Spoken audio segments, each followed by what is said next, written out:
कि नेपाल के अंदर नए प्रधानमंत्री की नियुक्ति हो गई है। ये चुनकर नहीं और नियुक्त होकर आए हैं, इसका मतलब है कि ये अंतरिम सरकार से बने हुए प्रधानमंत्री हैं। अर्थात इस सरकार की जिम्मेदारी आने वाले समय में चुनाव कराना है। बिल्कुल वैसे ही जैसे बांग्लादेश के अंदर फिलहाल जो बनी सरकार है, जिम्मेदारी उनको भी प्रधानमंत्री निर्वाचन की ही दी गई थी, चुनाव कराने की ही दी गई थी, लेकिन वो अभी तक करवा नहीं पाए, वो दूसरी बात है। नेपाल के अंदर जो फिलहाल सरकार बनकर आई है, सुशीला कार्की जिसमें प्रधानमंत्री बनकर आई है अंतरिम सरकार की, भारत की तरफ से उन्हें बधाई दे दी गई है। तो आज के सेशन में हम जिक्र करेंगे अंतरिम सरकार का निर्वाचन कैसे हुआ या फिर नियुक्ति कैसे हुई, क्योंकि निर्वाचन के लिए भी आपको आज एक ऐसी विधान के बारे में जानकारी मिलेगी जिसमें सोशल मीडिया पर बैठे हुए जेनजीज ने बिल्कुल सोशल मीडिया के माध्यम से ही प्रधानमंत्री बना दिया। दुनिया के लिए अपने आप में ये बहुत अजूबा और अनोखा है। हमारे पड़ोसी देश नेपाल ने, जहां सोशल मीडिया बैन से शुरू हुई क्रांति करप्शन को खोलने के रूप में निकल कर आई, सत्तारूढ़ दलों को भगाया गया, बेदखल किया गया, सरकारें गिरा दी गई, प्रधानमंत्री जैसे लोगों को पद छोड़कर भागना पड़ा, उन्हीं जैनजीज ने सोशल मीडिया की मदद से ही प्रधानमंत्री बना दिया।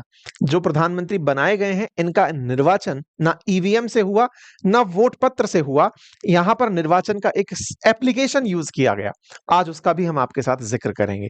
आज हम जिक्र करेंगे कि सुशीला कार्की किस तरह सुशीला कार्की को एक हाईजैकर के साथ जोड़कर देखा जाता है, क्यों इनके पति को हाईजैकर कहा जाता है। साथ ही साथ आज के सेशन में जिक्र करेंगे कि जेनजीज ने भविष्य के लिए क्या रास्ता अपनाया है, किस तरह से वो नेपाल को आगे देखना चाहते हैं। और हाँ, आंदोलन के चेहरे रहे बालेन शाह कहां हैं, वो सरकार में साथ क्यों नहीं आए। और तो और बांग्लादेश की तरह जैसे वहां पर जब यूथ क्रांति हुई तो वहां पर यूसुफ सरकार के साथ में, मोहम्मद यूनुस के साथ में बैठ करके लोग जो दिखाई दिए थे, वो यहां पर दिखाई क्यों नहीं दे रहे हैं। क्या यहां पर जैनजी सरकार नहीं संभालेंगे? तमाम प्रश्नों का जवाब आज के सेशन में हम आपके साथ साझा करने जा रहे हैं। आपने जो तस्वीरें नेपाल की देखी थी कुछ समय पहले, अब वो साफ होने लगी हैं। जिस संसद को आग के हवाले किया गया था, अब वहीं के लिए चुनाव के लिए सरकार का निर्वाचन, सरकार की नियुक्ति हो चुकी है। गहरे अंधियारे से अब नेपाल में नई सरकार की तरफ का रास्ता चल पड़ा है। केपी शर्मा ओली पद से जब छोड़कर भागे थे, हमने उस पर सेशन किया था, प्रोटेस्ट पर भी सेशन हुआ था, पीएम के जाने पर भी सेशन हुआ था। अब नए पीएम के शपथ ग्रहण समारोह का, सुशीला कार्की के शपथ ग्रहण समारोह का भी हम आपके साथ जिक्र कर रहे हैं। आप हैं नेपाल की नई प्रधानमंत्री, अंतरिम सरकार की प्रधानमंत्री सुशीला कार्की।